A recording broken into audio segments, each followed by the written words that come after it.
I think I'm, in general, less of a music person than a lot of people. Mm-hmm. I do listen to music, but I'm not the type of guy who always has music on in the background. I actually enjoy silence. Me too, absolutely. Alex always has some type of music on. Yeah, I think I'm more in that camp than I am the other, but I definitely have learned to appreciate my silence more lately. Yeah. Sometimes and the car would be a place I'd never normally be in silence. I've got something going on, but more recently, I've just been I haven't pressed play on my phone, or I haven't asked Audible to start, and I've just been in the quietness of it. Yeah, it's really pleasant sometimes. Dude, I need to start doing that too, because my first thing is, which audiobook will I put on? Yeah. Which podcast am I listening to? Well, that's what I feel like. So, in exchange of music, you're always listening to something there. I love that. Well, I do when I'm driving. At home, no. At home, I'm working mostly, so I'm working without music. Yeah, which is probably the best way to do it, unless the music's not going to distract you. It's binaural or some kind of I think tonal thing. The thing is also, because I have the tinnitus and it's so loud, sometimes it's like I don't want to put anything on top of it. It's like I already live with constant noise, so might as well just not always put another noise on top of that. I'm also more sensitive to noises in general. Alex knows. Like, neighbors are loud, dude. It annoys me so much when people are loud, or when people just they're not considerate of other people in terms of noise. Some people don't know that at all, do they? I was sat with someone who's very loud at the dinner table the other day, and I was uncomfortable, and I'm looking around. Of course, then I'm going to find people that are also looking at, like, what's this guy so loud for? With just loud voice? He's just a rambunctious character. He's very extrovert. He's fucking hilarious, and he's just center of attention on the table. Yeah. So he's running the table, and the table's long. So he's projecting his voice both ends of the table. Yeah. And I'm like, he's very, very loud at this point. I mean, he's going to have to finish what he's saying, and then hopefully it will settle back down again. But sometimes people are just loud as fuck. I think some people are not bothered. They probably some people don't know that they're loud. That's the thing as well. And some people probably that were at the table with you, they probably like that level of noise, I would assume. Maybe. I would be someone that's like, dude. That happens when you go home down, or you right drive here. home. When you drive home, it's like, oh man, that was loud. Because then you have that relative comparison of silence versus that noise you were in. That's how I used to feel after the clubs too. But now, not so much noise. But just speaking. Speaking I like, but also I like calm voice. I like calm voice. You probably like ASMR. Say it again? You probably like ASMR, certain types of it. I don't know what all falls under it. I mean, if you're referring to those videos that are very crisp. It's anything that uses... What does it stand for, ASMR? Utilizes the voice. That's a good question. Starts with audio, I would assume. Yeah, sensitization, maybe something like that. ASMR meaning. It is autonomous sensory meridian response. It typically refers to the tingly feeling that travels from the head downward that some experience in response to certain sounds, feelings, or descriptions. Interesting. So it's almost like mimicking the feeling of frisson, which you get when you hear a song and your goosebumps. That feeling I get the same with the tingly down my spine on certain songs, or when a certain chord progression comes in, or when some strings that come in or whatever.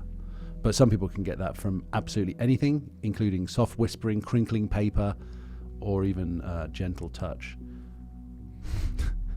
Normally starts on the scalp and moves down the back of the neck. It's actually ASMR. I actually thought it was more specific to do with sound, but it says sensory. It's definitely something you're listening to. You're not looking at ASMR. But if you're watching porn, that's kind of the equivalent, isn't it? Because you're right up close and you're right up close. I don't know. It's interesting. But it's certainly an area that I like. I'm interested in all sound, aren't I? I'm just interested in how... Just another fascinating thing. I've read about 432 hertz being complete nonsense. Have you heard about what that is? No. 440 hertz is the standard hertz range that we listen to music within. Like, all the scales are within this frequency range so that we can match what the chord of A is in Germany, and also it would be the same chord somewhere else. So it's like a globalized standard, but it's also made up. So what 440 hertz is just what is just a decided, agreed upon scale and a range that we listen within. Has that changed over time evolutionarily or no? Well, evolutionarily, there hasn't been a thing, because evolutionarily, we had to agree on a this is what it is kind of thing. Does that make sense?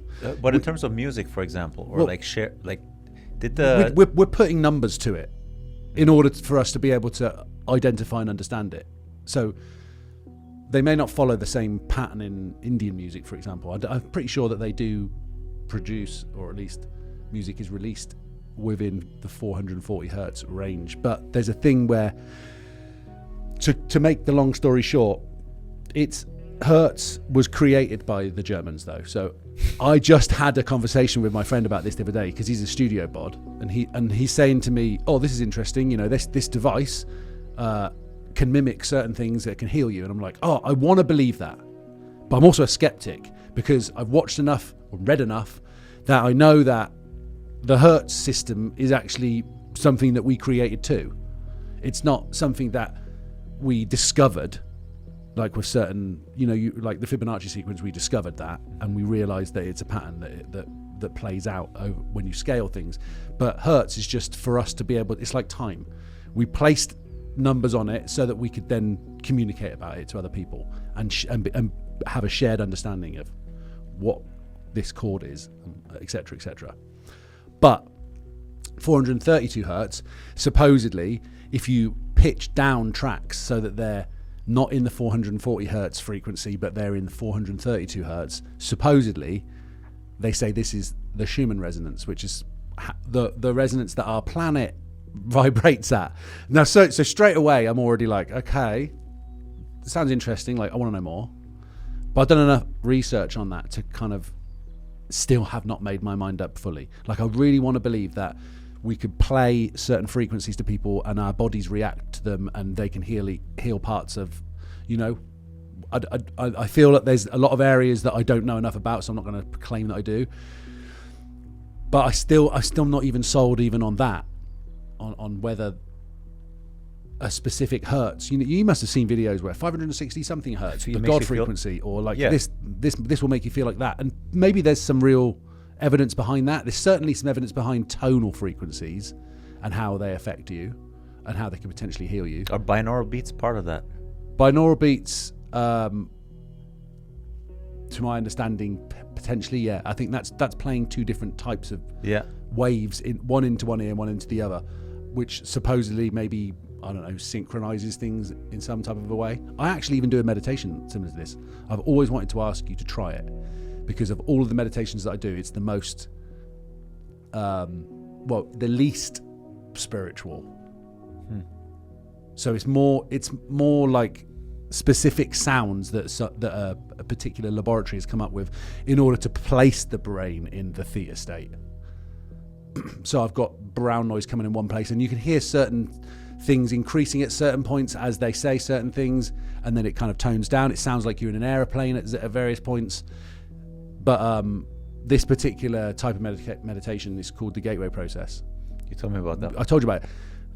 But it's the only one I've gone through multiple times. Like there's I think there's 8 different waves, and each wave has 6 episodes, and they teach you through this how to get to greater levels of focus. It could be something to try.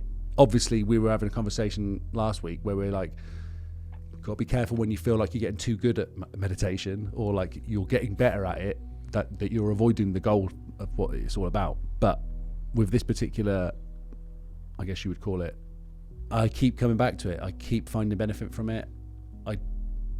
I find it fascinating. I wonder whether there's something in that.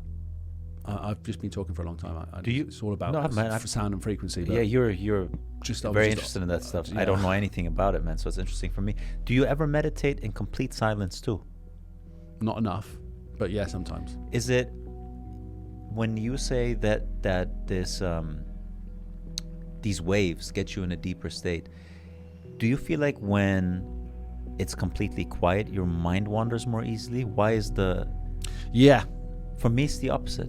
Yeah, it's kind of a bit like a mantra of some sort, because it's stable noise. I've told you this before as well. If I've got something that's too musical, my brain follows that. Yeah. So it needs to be very just tonal, or at see. least monotone as much as possible. Yeah. But I often fall asleep before I even get to these middle sections. And the fascinating thing for this is that I go so deep that I then forget what's happened in like the middle section. I wonder, like, did I hear any of what they were saying? Did it go in? Did it go in? But then I always gradually wake back up, and so whether I'm sleeping or not, I'm not sure, because I always remember the going in part and I always remember the coming out part, and it's very smooth. Like there's no, it's not like I realise, oh, I've just woken up again. I'm just in and out. It could be a mix of meditation and nap. It probably is, and it's long enough where I could get a good little bit of shut eye in there as well. Yeah. These are like 30-minute episodes. Yeah. Well, then a nap is very powerful too. Even if you fall asleep for a few minutes, it makes you feel super refreshed. I can always distinguish though whether I slept or not. I rarely fall asleep. Maybe out of 50 meditations, I fall asleep twice. Mm-hmm. The other times I'm fully awake. And it's a different feeling when I'm in deep meditation versus I was in meditation and fell asleep and came back out. It's kind of different.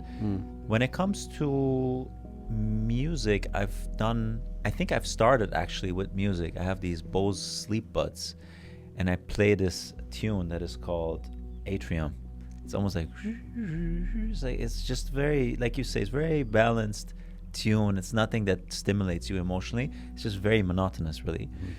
And I get into a deep state, but I never get as deep as I can get in silence. It almost allows me to get deeper more quickly. The acceleration is better, but then the top speed isn't. Interesting. Then the top speed is higher. The acceleration is slower when I go without music. But then the top speed, the depth that I can reach is more profound. Yeah. I wonder why that is. Yeah, it's a good question. Are you doing this with buds in though? Because if I was to do it in silence, I've still not got silence where I am. Yeah, I would hear cars and things. No, exactly. So I do it with silicone earplugs, the ones I sleep with. Right. So all I really hear is my tinnitus, but that I have permanently, so I'm not really listening to it so much. Yeah. I need to try total dead silence. Good. I do. I need to try it more. Yeah. Because once again, if I want to be able to tap into the state of what I'm learning from meditation at any point. So I can't be relying on anything then. I can't be like, oh, I wish I had my calming brown noise right now in this situation so that I wouldn't get pissed off. No, I have to be able to just tap into it at any point. So I should practice more in just silence then. Because there's many times in conversation or in situations where I want to puff up my chest. Mm-hmm. I think it's a good gateway, music is, to get into meditation. And I think for a lot of people, like you say, that have difficulties controlling the thoughts in the beginning, it's really, really helpful. Yeah. And then I think once you gradually, let's say, improve your meditation and you're better at focusing and controlling your attention, I think that's my own experience. You'll find more benefit when you're doing it in silence. Yeah, I'd agree with that too. And I've been meditating for a long time. I'm not saying I'm any good at it. It's just something I feel good benefits from. Yeah. But all of it's been guided, or to some degree, I like the feeling of right, I'm going to switch off from the day and my screen and what my thoughts are, and I put my headphones in, and then in that moment I can really just let everything go. Yeah. I guess I'm probably maybe I'm a little scared then.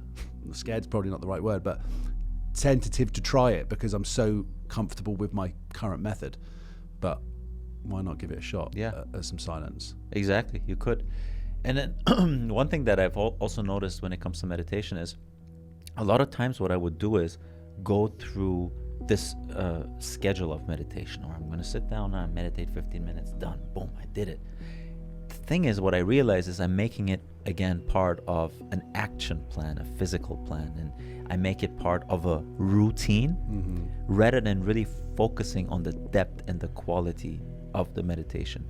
And what I notice is when I actually meditate for the sake of doing nothing and detaching from everything, rather than just doing it to say, oh, I did it, I just added another productive component to my day, I get deeper. And I have to do it. The deeper you go, the more the meditation lasts. Sometimes I do it once and it lasts for the entire week, and I feel like, dude, it gave me relief and peace for the whole week. Sometimes I do it every day back to back, but I never get to that depth. So I detach from the idea that I need to do it every day. That's again a sort of attachment. And I just came to terms with, sometimes I do it more, sometimes I do it less. It gives me less pressure when I go into the meditation. The more pressure you put on yourself in the meditation, again, the more it pulls you. The more it eludes you. Yeah. Yep. Because what you want, like, you want to connect with the spiritual plane, and we're so tied to the physical plane, and especially when you're someone who is into self-improvement and biohacking, you have all these things you need to do.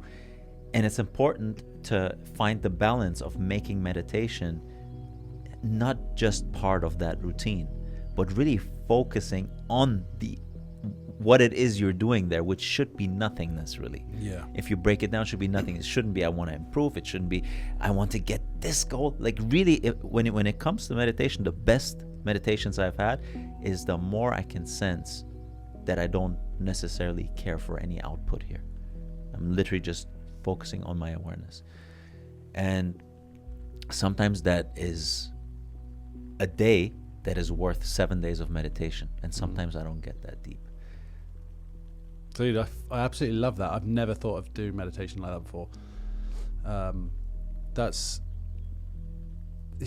Dude, you've softened. To what degree? To the degree to which you just have. We've been conversating for a year. Yeah. Just through various things that you're doing in your life, I guess you've just become a softer, more dude. It makes it sound like you weren't this way before, because I always felt like you were. Only ever seeing you in certain environments, I guess, just from being in a environment where we have a conversation for an hour. Over time, you begin to see softer sides of people, I suppose. It's nice to see. It's nice to hear you talking about the things that you're doing, especially considering we try and over-intellectualize everything, or at least I do. I'm trying to understand it all, and then I also know that in that process I miss everything. I miss so much because I'm trying to really grasp it in that way, but I'm just missing all these other angles. Yeah. Such a humbler, isn't it, to get to the point where you're like, okay, I'm learning, but we're all like great big sponges. You know, we're absorbing everything, no matter where it comes from, whether we choose it or not, is one part of the equation. But then, when we get squeezed in whatever situation we are presented with, what we let out is the interesting part, because we're all subject to all of the pieces of information that is surrounding everybody in this planet. But like what we let out, it's that whole race towards knowledge and understanding, man. It's a maze, and I call it a maze because, you know, we want to understand things, and we have this hunger for understanding, wherever that comes from. We're seekers. We try to get knowledge from here. If we just read the Bhagavad Gita, and then we read the Gnostic books, then we're good. Never is like that. It's infinite, but we think it's that way. And then we come to the conclusion that, you know what, we need to live more in the moment, and we need to give up this drive to understand everything. The thing is, the reason I call it maze is that part in itself is, again, another attachment. The attachment to say, I just have to be in the moment. Essentially what you're placing is an attachment on top of an attachment, because now you say, I want to detach from the need to constantly seek. It's again a form of attachment, right? It's again, you're just swapping one for the other. And this is the thing that I've been thinking about so much, because it begins this infinite loop. And one thing I noticed and realized is, the moment you accept an attachment, it becomes detachment. The moment you accept the fact that you're just a seeker and you want to seek, sometimes you're going to be in the moment. Sometimes you're going to have a quest for understanding. Mm-hmm. What happens is that internal battle of wanting to change falls off. And what happens is you find a certain level of peace internally. And it comes from accepting the fact that you are both. You're both the one that sometimes enjoys in the moment. You're the one that wants to understand everything. That will never change. See, like, even that, when I say that, it gives me a certain feeling of relief. Because otherwise we're constantly in the mode of breaking into the next thing and next thing and next thing and next thing. So we're just trading one attachment for another attachment oftentimes, man. So it comes down to the acceptance of the fact that we have attachments. And that helped me to kind of, like you say, soften my outlook on this thing. Because I'm naturally I'm a very, very strong person, man. I want to just go. Strong ego. It's like, I'll show everyone. I show everyone. I go, bam, I run right through everyone and everything. And to soften that part, I had to adopt like this type of mindset, because it's never-ending quest, and it probably gets you far, but it never gets you relief. Yeah, it's like the Andrew Tate thing, isn't it? If you're chasing, you're in a race against yourself at that point, and you're never going to beat yourself, because your definition of succeeding is perfection. I mean, you won't reach that. That's gonna always just be out of your reach. Yeah, and the difference is, I still have the drive. That's the funny thing, man. I still have the drive to improve in my business, in my career, modeling, acting, in our podcast, in my physique, in my skin. I still have in my relationships. I still have that drive. One thing is different. My attachment to the outcome has changed. I have detached to a large degree from chasing that outcome to be a certain way. And then the difference is, your actions are very similar. You still go to the gym, you still read your books, you still work, quote unquote, hard, but you're not working like this, and you're not trying to make money like this. Yeah. You're working like this, and you're trying to make money like this. It's the energy and the drive and the intention behind the action that changes. From someone looking from the external, it might look the same, but the energy you put into it is completely different. But that's a tough part. And to bring it back to what you said about Andrew Tate, I've told you this before. I saw one interview he had with one of the a psychologist. Very rare. He never does it. He always says all psychologists are BS. You should just cure depression yourself. He always says that. But he asked him if there was something you could change about the way you are and the way you think, what would it be? And so he just thought for a second. He said, I have the best life, man. I have the cars, I have the girls, I have the money, I have 10 yachts. He said 35 Lamborghinis or 35 cars, like luxury cars. But he said, if I could change one thing, it would be not wanting Lamborghini number 36. That would be the only thing he would like to change.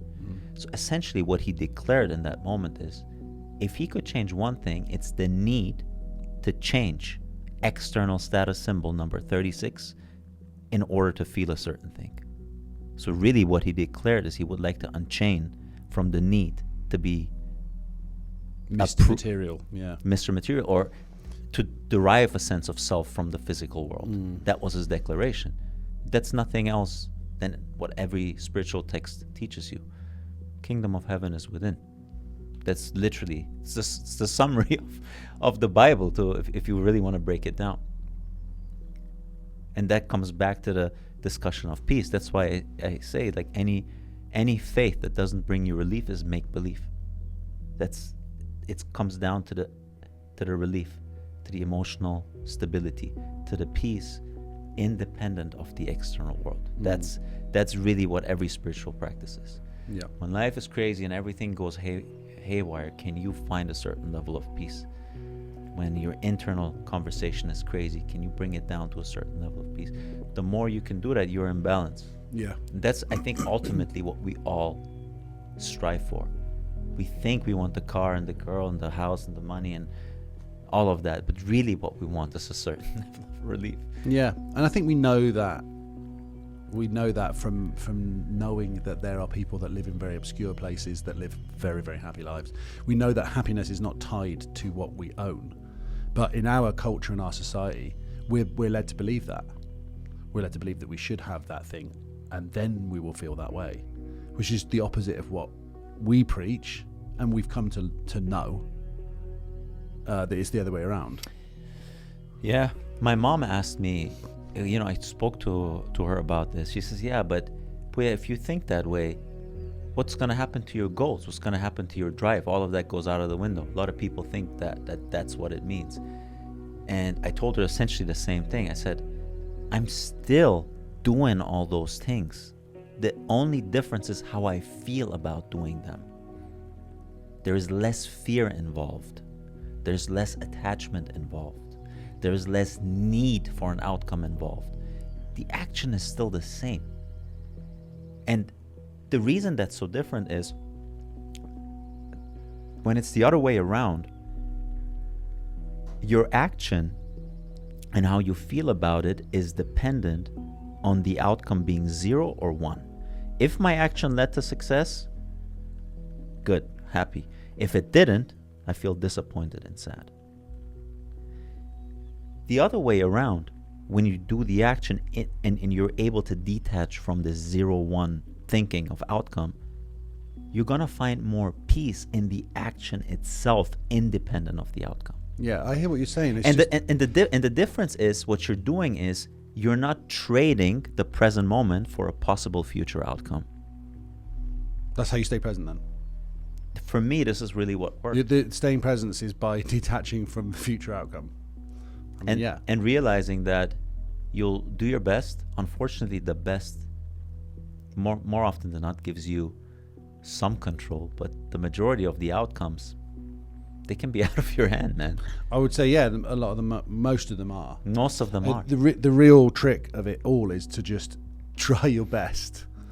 Precisely. And not just try your best, yes, accept that you try your best. Oh yeah, that's an absolute double banger. I was gonna add another caveat into that as well. The doing your best presupposes that you've put yourself in the position to be able to perform at your best. Mm-hmm. So clearly, there's certain things that you can do that are gonna make you not perform at your highest. So get that in check. Yeah. Then do your best at whatever it is. Try your hardest. Do your best. They're two things that you can do, and then let go of the outcome. That's the hardest part. That's always that. I think I'm gonna always constantly find that the hardest part, because I want to do real good stuff. Mm-hmm. But it's like, it's accepting this. The accepting bit. It's accepting that I did do the good stuff, and I've done it as best as I can that day, and I can't keep going back into the same thing each day, and a week later and a month later coming back to it, and then thinking, have I done? Was it good enough though? Because then I'm just opening up the door for doubt. Mm-hmm. Accepting that I've done my best work in any given moment, I think that's the hardest thing for me to fully accept. But that's on me. It's also fundamentally two different outlooks on life and types of living your life. Because in one scenario, if you make life based on the outcome, independent of whether the outcome is good or bad, let's say you do very well and you accumulate all these things, you will then wait for the next thing. You will get to that goal, you will feel a certain level of joy, and then it's gone again, because then it's the next thing. Mm-hmm. It's you're gonna live a life of always being one step behind, getting there, and then being one step behind, and getting there and one step behind. That's a choice. The other choice is, I'm gonna accept the fact that I am here and I am identified with what I do, and I'm going to work on separating what I'm currently doing from the outcome. Doesn't mean that I'm not trying my best and I'm using my mind to calculate, to do the right things and bring the actions in alignment. It just means that I have accepted the fact that the 0-1 outcome to a large degree is out of my hand. Mm-hmm.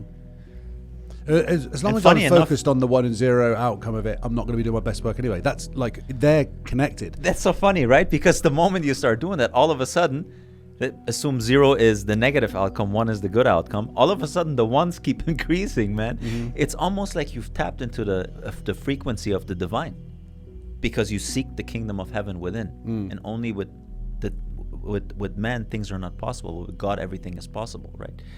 And that being at balance and being at peace is a big part of that statement, that with God all things are possible. Yeah. Because being with God is walking in faith. Faith being the assurance of the things hoped for. Mm-hmm. Assurance of the things hoped for, how does that feel emotionally? It's assurance. Think so far is assurance. Yeah, we're good.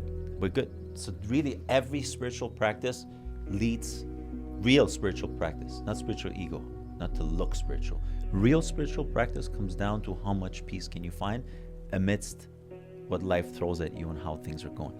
The more you can, the more you walk with God.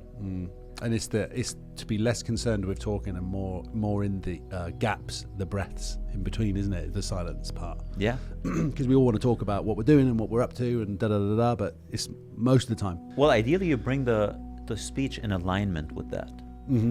With the silent part, then the thinking part, and the acting part. Ideally, your spirit, your mind, and your action are aligned. The more those are aligned, the more authentic you are. That's really what authenticity is. And the less you're going to be playing a role outwardly. Because a lot of times, I know that, especially when I was younger, is you're in a scenario where you want to be perceived a certain way. You might be thinking something entirely different. You just play along with something, even though you might not like it or not agree with it. Oh yeah, I agree with that. You don't agree with that.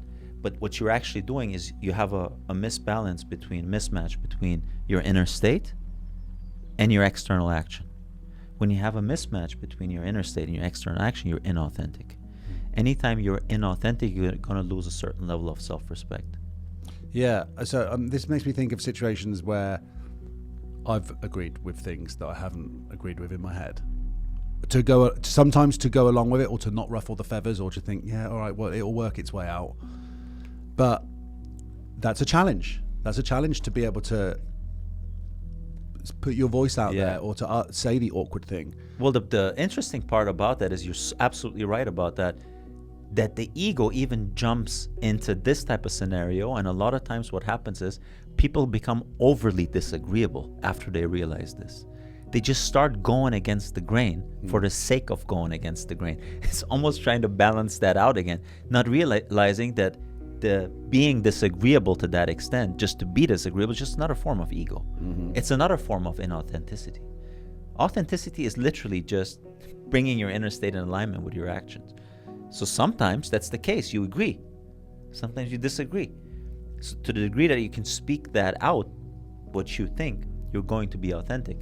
And then I guess the quality of your authenticity also depends on the quality of your inner state.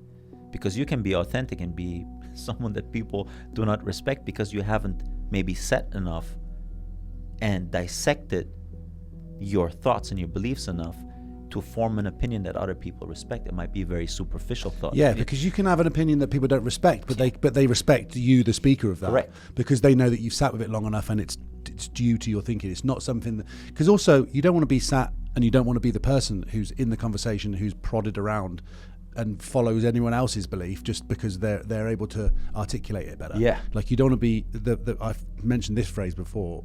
You want to stand for something or you'll fall for anything. You want to be careful on that. Yes. Because I've been in that position too. Again, like in certain situations, especially with your peers, people who you believe that have had more experience or more success or more, that you believe that they're coming from some place that they just have more. It's very hard in those situations to well, I'm not sure if I agree with that. That's when you especially when it's coming from almost even a mentor. Yeah. Like how do you disagree with your mentor then? I think that's a great point. And I think that what people respect independent of what you say is the realization that you set long enough with what you are speaking about. Jordan Peterson said a brilliant thing. He said you should know 10 times more about the things that you speak about. Meaning you only speak 1/10 of what you actually know, which means that what you're talking about has much more depth because you've thought about it and understood it and sat with it for long enough to speak about it. Whether people agree with it or not is different, but people will still have a certain level of respect for you when you speak something that has a level of depth within you. Independent you can of sense that there is depth there if they so needed to. that begs the question, and well, should I then, rather than being inauthentic and just agreeing for the sake of agreeing even though I don't agree, should I then just be quiet if I haven't thought about it long enough or if I don't know enough? And my response to that would be possibly. Possibly it's better to not be inauthentic and just be quiet because you're still in the process of forming your opinion. Yeah, unless someone asks you and then you speak up. Yes. But otherwise you're in the process of... Exactly. Yeah. It's less about the thing. itself that you believe to be right. It's how critically have you thought about that thing? How much of a steel man rather than a straw man of an argument have you made within when you think about things? Were you able to shift perspective? Were you able to look at how the opposite end of the spectrum looks like? Yeah. That people respect that. Yeah. So if you look at the people, even the politicians that are either super Democratic or super Republican, the people that are still respected even by the Democrats from the Republican side or vice versa are the people that are able to put themselves in the shoes of the opposition and speak about that. They thought that through. Yeah. And so whatever that is, I think the more you have that, the more you are able to speak up in a situation, even when it's with your peers or people that you look up to, because you've created enough confidence internally to speak about it. You know that if they say something, you've already been there internally. It's like, yeah, I thought about that, and this is what I came up with. They might not agree with that, but this is something you've already thought about.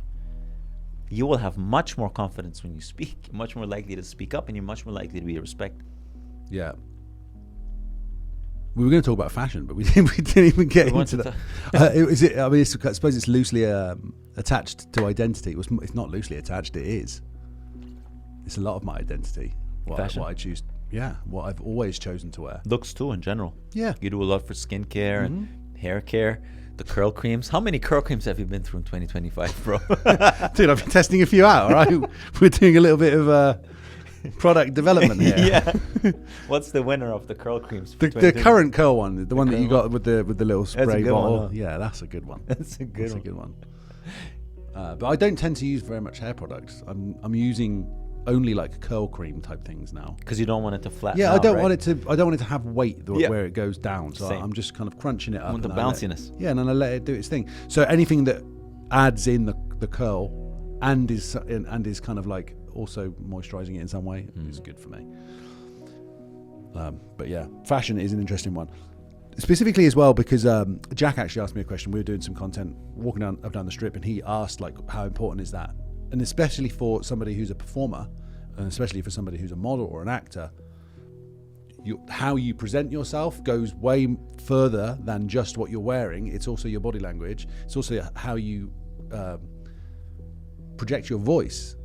It's in the confidence of how you say things. I saw Diary of a CEO yesterday where he's talking to a communications expert, and this guy's very handsy, very, very. All of his body's moving when he's talking. I know you would love to be able to do that here. We would want to be able to be more active with ourselves. But the level of conversation and the energy that's whatever the word is, transmuted, yeah, because it would be my energy transmuted by you, or vice versa, is palpably different when you're with somebody who's very, very good communicator. Like this guy was exceptional. And I'm watching him, I'm trying to pick apart like what he's doing that's different. He uses intonation of his voice and all these extra things. And it just made me think about, one, how I present myself. Can I be a better talker? I want to improve on that. And I want to improve on how well I can get my point across. So that afterwards people can be like, I totally get everything he just said. I don't want to leave anything uncovered. I want them to go, that was really well described. So there's that part of me that I want to work on. I also just notice certain things with what I wear. I even notice even on certain nights or even around certain people I might wear a slightly different outfit. Do you notice that about yourself? Why do we do that? Why aren't we just wearing whatever we feel like? That's my question. It's long-winded, but it's a question. Yeah, I mean, you can even extrapolate that to a lot of times people have different personalities based on the people that they're around. They almost speak differently. The energy is different. When it comes to fashion, I don't know. I think I'm fairly even in my fashion, honestly. Sometimes I feel like Alex and I try to wear stuff where it kind of aligns. You match when you go out on a date or something? More her than me. Like I always have my outfit on, and she's like, then she changes. Okay. Into something different. And yeah, why is that? I mean, probably comes down again to fitting in, to being liked, to being perceived as attractive. I mean, all of those are identities. We're all attached to that to a certain degree. And I've realized that it's important to me to dress well. It's important for me to have the hair in the right place, skin in the right place, and just the acceptance of that was good enough for me. I don't want to detach from that. Just that's part of me. Well, no, it's part of it again. Yeah. And I think just the understanding that that's important to you. That's fine. And I think we're actually getting to some juicier stuff with having these kind of conversations like this, because it's also accepting, like you said, the parts of us that we don't want to let go of. Like, I don't want to let go of that part of myself. I enjoy the things that I do, and that's also what's made me who I am. Mm-hmm. And I want to. I almost feel like I come to a kind of midlife crisis sort of feeling, not as bad as that could be, but I'm at the point where I'm kind of midway through my life, and those kind of thoughts come into your mind, especially as a single guy with no kids. So I've got a lot of thinking time, a lot more than most people would have.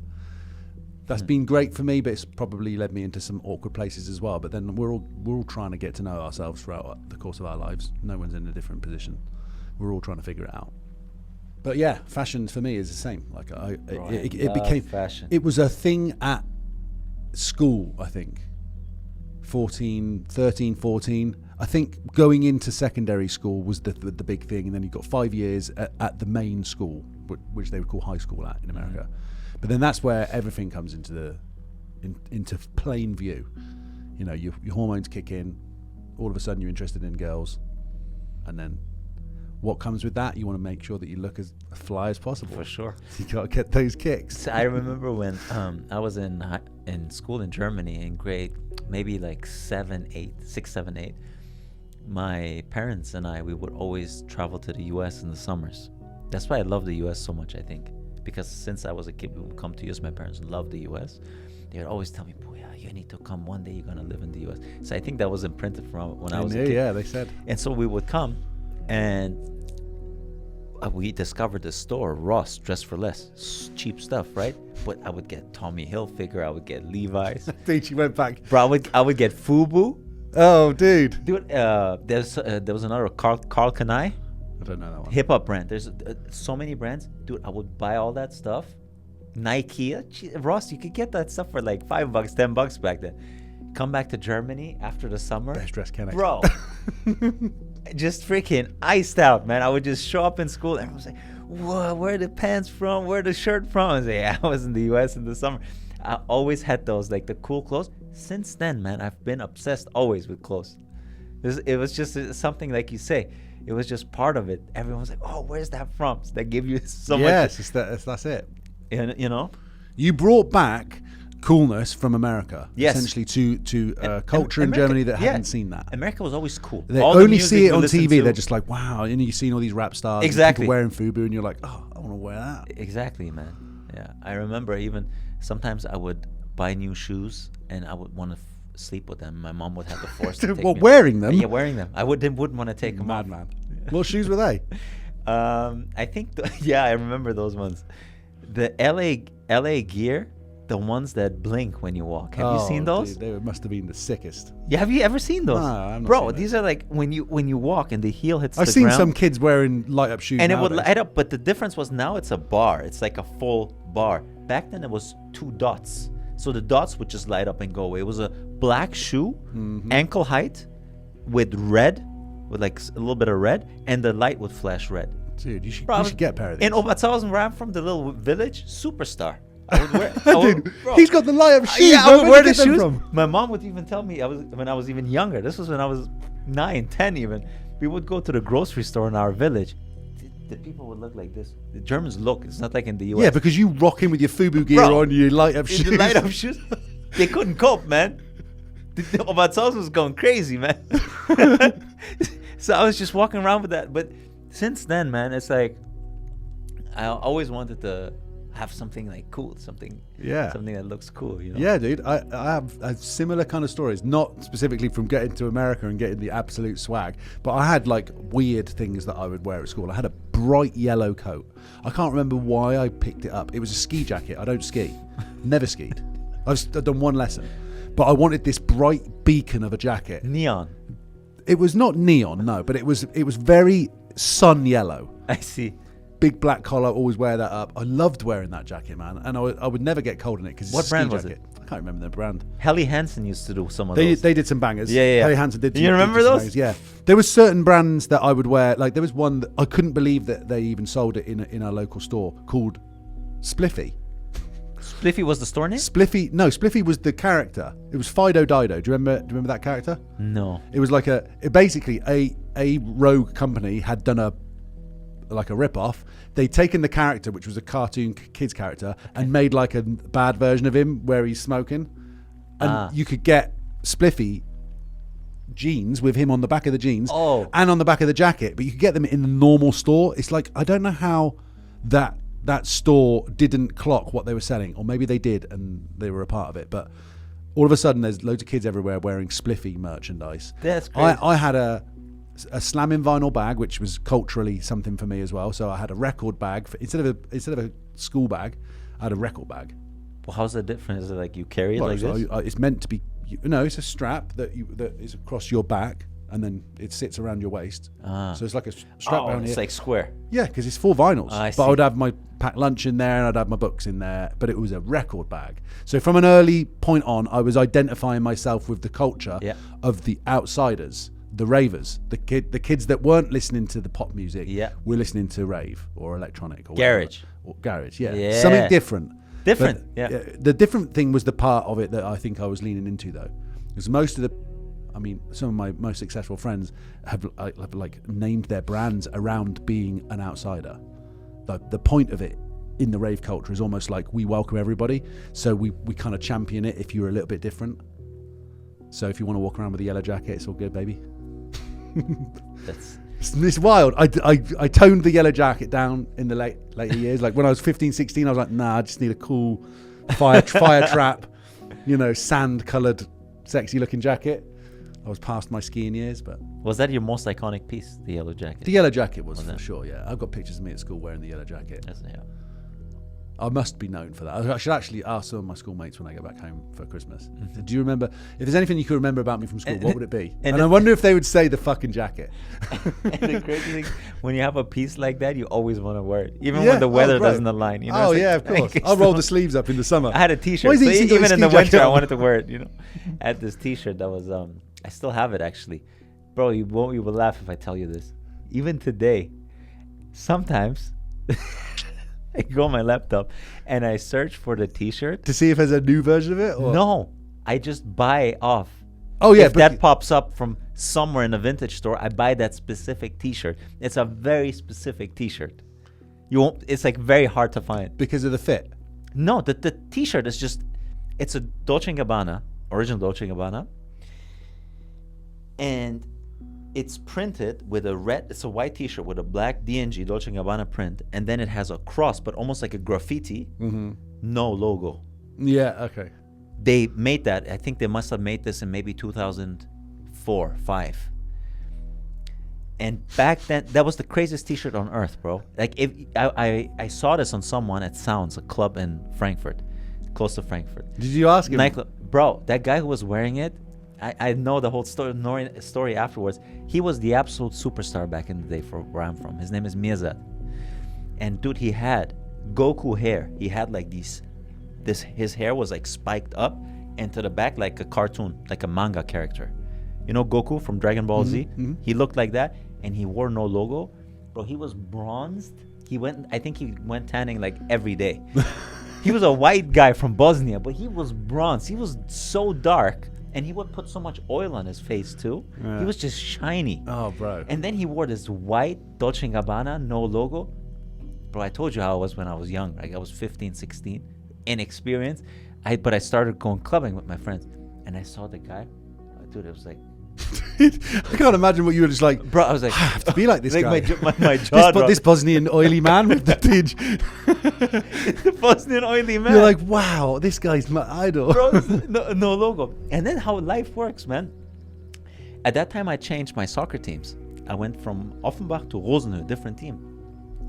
And when I started playing for Rosenhut, there was a guy there, an Afghani guy on that team. And because I'm Persian, over time we connected. The Afghani guy and I, Ram, who's now one of my best friends. And he was like, and I knew that Ram then told me he's going partying on the weekends with that guy. I'm like, what? You know the guy? You know.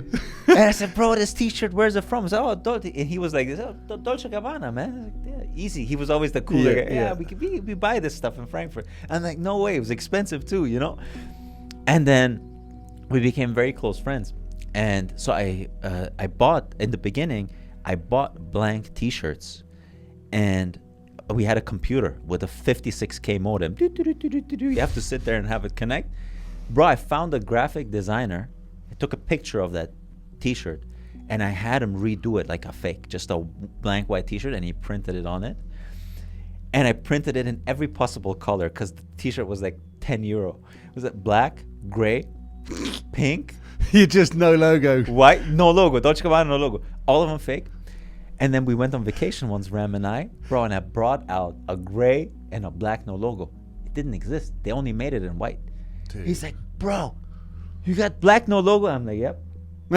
Dude, you're like, yeah, we're gonna wear this out tonight. I'm like, yeah. He says, what? He looked at it, I said, what? No logo, black. He's like, he was going crazy. He said, I never saw that. He said, where you get it from? I said, I got it from Italy. Milan, they don't make it. Oh, so you rocked it. You went deep on this, bro. I was telling him all this, and dude, later on we cracked up on that. And so then at some point later, I bought the original. And then a couple of years ago, I went on eBay. I Google for it sometimes, Dolce Gabbana no logo. And it shows up someone selling it at some vintage store. And then I just buy it. I have some attachment to that piece of clothing. You know, because it's your signature piece. It's signature piece. Or maybe it was your first real dive into fashion. Yes, it was. Because all of a sudden it went from like, oh, but I need that particular one. I need that T-shirt to be like that guy. He was a popular guy. Yeah. And no one was interested in me. I was just, this guy with the mustache, 15, 16, who would go in the club. I wouldn't drink alcohol. Yeah, either. You got to be tanned and oily. Tanned and oily. Like, oh, that's I was neither tan nor was I oily. Nor was I drunk, bro. I was just in the corner. We would have, when we went into the club, we had to buy a minimum amount of drinks. It was part of the ticket that we purchased, because when you leave, it's a stamped card. So you have to pay that minimum amount anyways. It was €20. So all I would always buy is 2 iced teas. I would start with 1 iced tea in the corner. Trying to make it last as long as possible. As long as possible. And then I would buy the second one. And my friends, all of them, Musti, Tiam, Aydin, they would all drink. They were all going crazy. Dancing, talking to girls. Bro, for me, iced tea in the corner. Iced tea in the corner. I would say Miazat on the other side, like some god walked into the club, man. Like, oh, and he had a like circle of girls around him. Everyone was interested. He was superstar. And Ram and I, we always speak about that too. He's like, bro, Miazat back in the day was an absolute superstar in our town. Every small village had a little star like that, right? Yeah, of course. And then they peaked at that time, and then they go down. Yeah. It's always the same story. Yeah, I wonder what he's doing nowadays. He's still rocking that T-shirt. I bet you he doesn't have that T-shirt anymore. But the thing is, that's vintage now. That is vintage. It's classic. It's a classic, bro. I have one in Germany, and I have one in the US. You still get your fakies? I don't have the fakies. Oh, I'd love to see the difference. I'd love to look at the... Dude, you know where? I might have in my email account, the one that I had back then. My first email account, I still have it. I can probably search for it. I'll send it to you. All right. The fake, and then I send you the original, so you have next to each other. I want to see him. I want to see how good the graphic designer was. Bro, Dolce Gabbana no logo, greatest T-shirt of all time. Wow, such a big claim. Claim, bro. Bro, the greatest T-shirt of all time. Of all time. If I find it again, just a white T-shirt with a dingy no logo.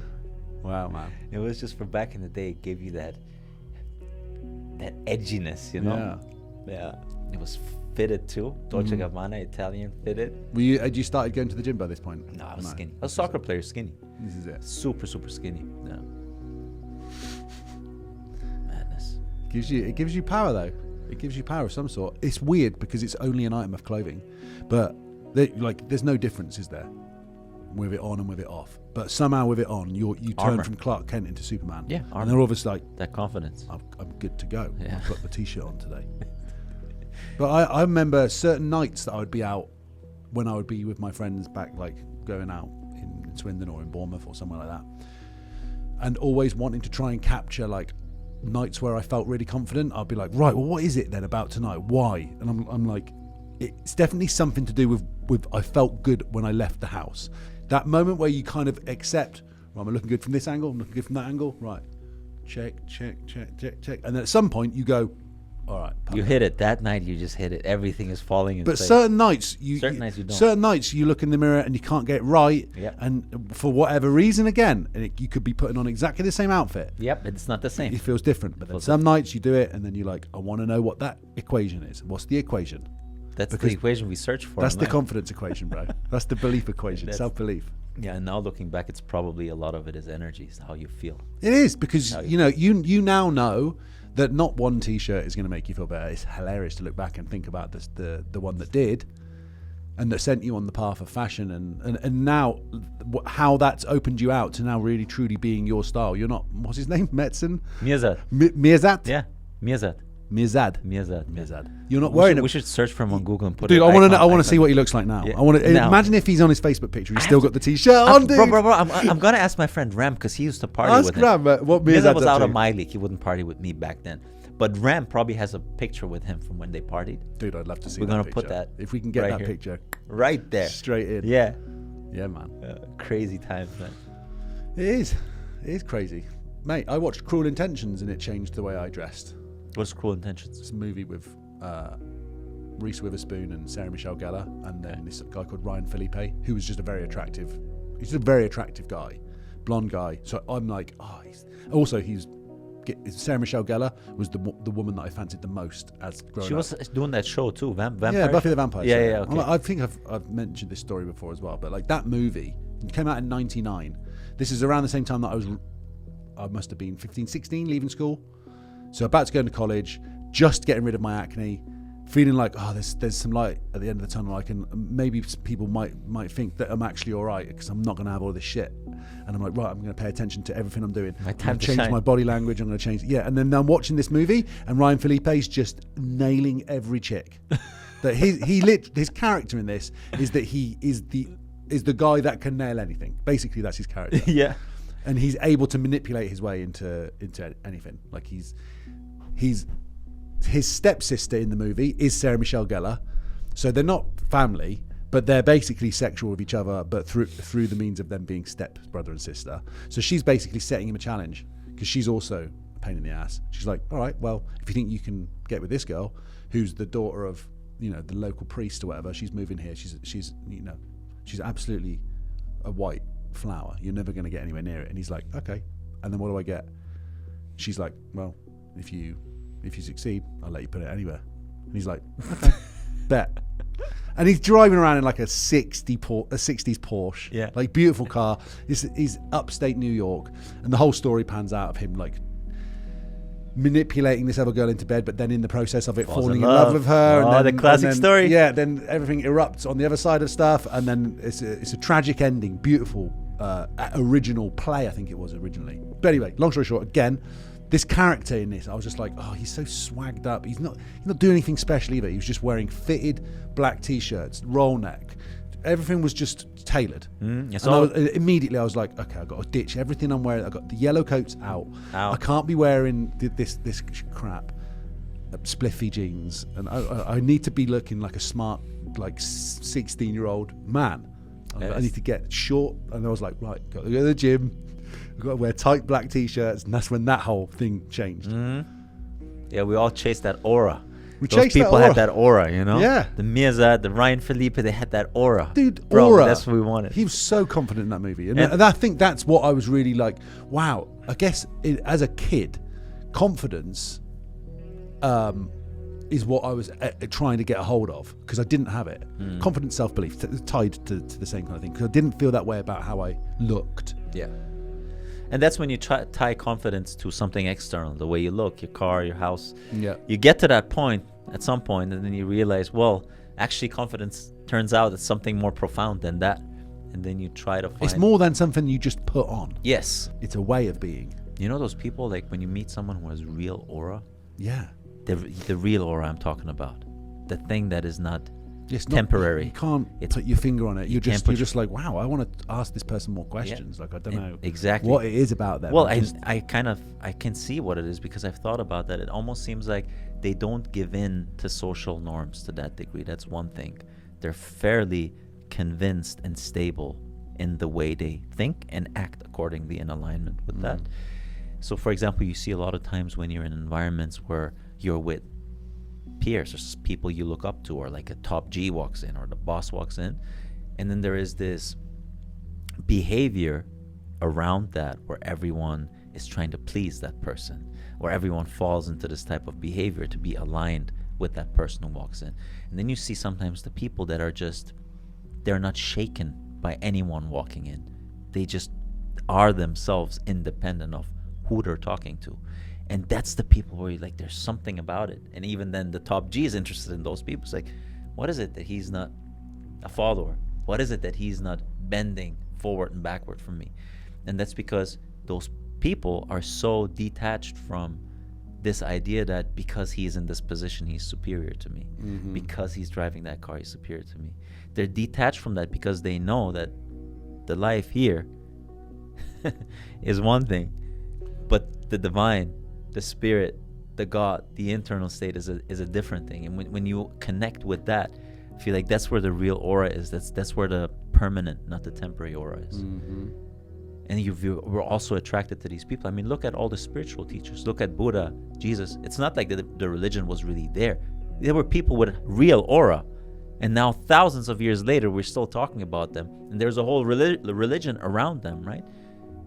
There's something that people are drawn to. No one is drawn to anything more than that real confidence. And I think really what it comes down to is the absence of need. These people reflect an absence of need. They don't need the approval. They don't need to appear a certain way. They don't need to be liked.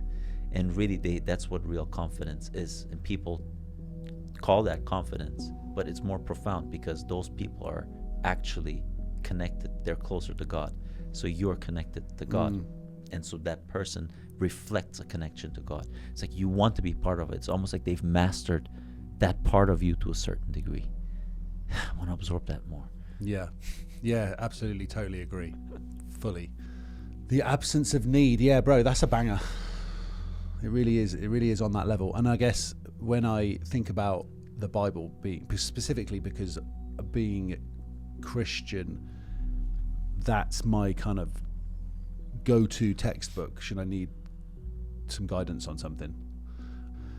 But the whole of the Bible really to me is just saying that God is love, and that is the way I should approach things. I need to be more in that frame of mind, and love is really, it's not well, first of all, it's not expecting of a response. It's just again a way of being. It assumes that you're putting, I guess, truth or something that's more than, because sometimes love can be hard to get. You have to give somebody tough love, but that also is the correct thing to do. And that's nested in truth. That's nested in truth. Again, yes. So it's again, it all comes from that way. And that nesting in truth is also dependent on you aligning your inner state and your action, because that truth starts with self-truth. For you to be honest and truthful to someone else, even though it's hard love, you have to be willing to accept that that person might not like you, might not like what you have to say about it, or possibly even walk away from you. So that truth is really, are you confident enough to be authentic in your truth, to speak the thing that you're convinced of and believe to be true? And that is love. That's why love and truth, they're the foundations of any religious text, is love and truth. And it's almost like, in order to love, you have to have truth present as well. One can't go without the other. And people always think that it's about just speaking the truth, being honest all the time. That's just part of it. That's the surface. It really starts with you being honest and truthful with every single word you speak to yourself. Be honest with yourself why you think that person is an idiot. Be honest with yourself. What are they representing that makes you uncomfortable about yourself? That's the self-honesty, the self-truth. And when that's the foundation, the other truth becomes very easy, because you've built confidence. You've built confidence as a result of admitting the things about yourself that you're afraid of admitting. You've become courageous. When you become courageous, you become confident. When you become confident, you're going to become more truthful. When you become more truthful, you operate from that state of love. Yeah, which is the unfailing state to act from. It doesn't get any better than that. That's the kind of main goal for me as well, generally speaking. I struggle with it because I've got an ego like anyone else. Sometimes I'm like, this guy's an idiot. They don't know what they're talking about. But then there's always a moment where I get some silence to myself, and I can usually get to a point where I can process. Sometimes it doesn't happen. It's not always going to happen instantly. It's going to be tough to be able to be guru status all the time. The point is that you're able to figure it out when you get the time to sit with yourself. And whether you run it back when you go to sleep through the day and you know, think about the people that you've spoken to or the situations that you've been presented with, perhaps that's one way to do it. Perhaps meditation's another way to do it. Perhaps just, you know, trying to work on those parts of yourself that you know that you need to develop is another way. It's just letting things happen, bro. Being okay with it, trying to be as neutral as you can, and then just give people love and support as often as you can. And that has worked the best for me. Even today, like sometimes people will reach out to you when you're not necessarily feeling in that frame of mind too. Like, I'm somebody who's often positive, so people come to me when they're not feeling that way because they're like, they want a piece of my energy kind of thing. That's literally what they will say. But I'm sometimes not overflowing with it myself, or I'm kind of going through some internal turmoil. Yeah. But there's always the conversation that you can have with someone. If you can get to the point where you're like, you know what, let's just talk, it always comes out better.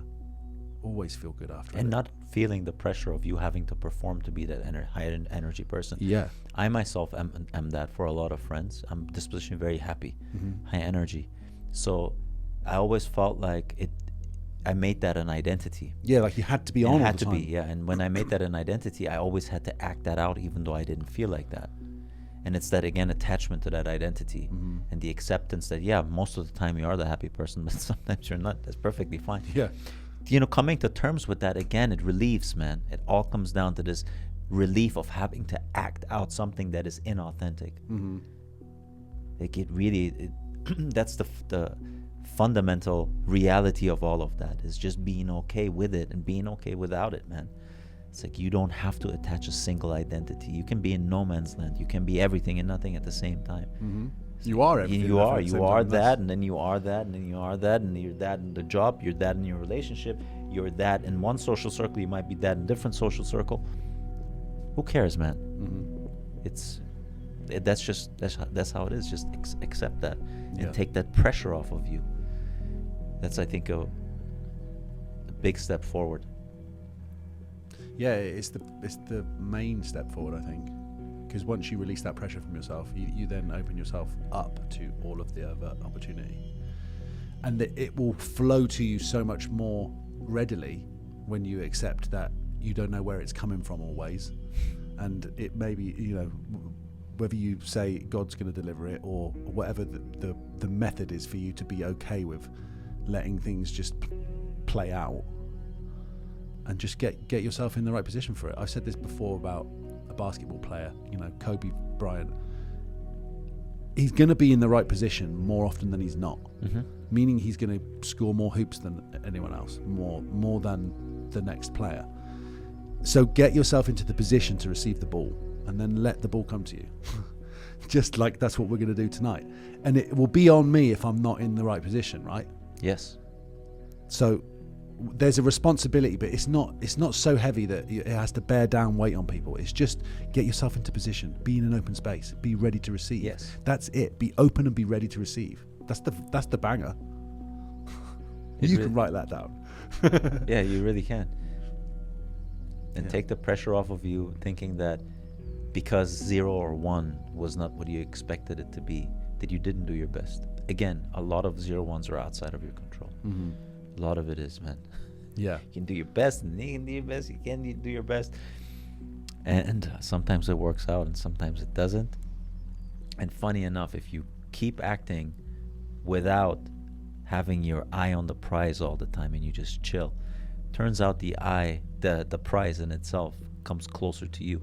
Yeah, and also I would add to that a lot of the time what you think is the prize you're after is not what you're after. Yeah, and and when you get out of the way of thinking that that's what I need, then what you actually deserve, I suppose, will come to you. Yeah, that's very true, because most of the time we want something and we confuse what we want with what we need. And when we get what we want, all of a sudden it's like, oh man, this house, I'm paying so much taxes now. This girlfriend, bro, she's annoying me all the time. She looked great, I went after I got her, and not really what I needed. I wanted her, right? So then the question is, how do you get what you need rather than what you want? And I think the response to that is by proactively facing the things you're most afraid of, fundamentally speaking. This is your way of living. This is it. It's, yeah. Yeah. Let's go, baby. Let's go, bro. It's time. It's time to kill some people. Yeah.